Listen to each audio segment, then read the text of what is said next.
পাঠই করি আর মুখস্থ থাকে না, অনেক কিছু কিছু কিছু থাকে, এখন আর মুখস্থ থাকে না, লিখে নিতে হয়।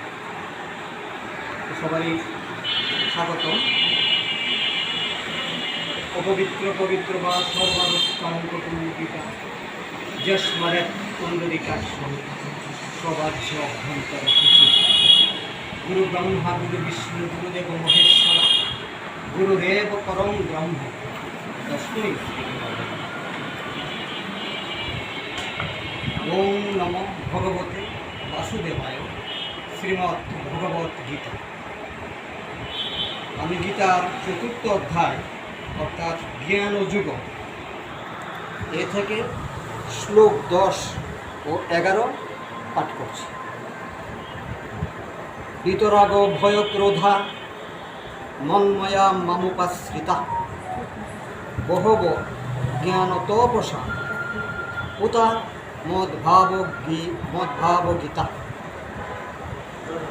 যে যথা মাম প্রপদ্যন্তে তান তথৈব ভজাম্যহম মম বটমানুবট্পণন্তে মনুষ্য পার্থ সর্বশ।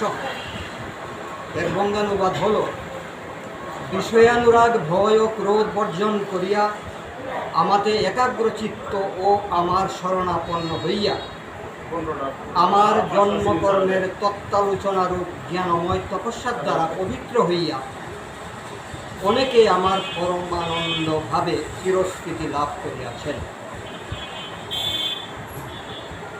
হে পার্থ, যে আমাকে যেভাবে উপাসনা করে আমি তাহাকে সেভাবেই তুষ্ট করি। মনুষ্যগণ সর্বপ্রকারে আমার পথেরই অনুসরণ করে, অর্থাৎ মনুষ্যগণ যে পথেই অনুসরণ করুক না কেন সকল পথেই আমাদের পৌঁছিতে।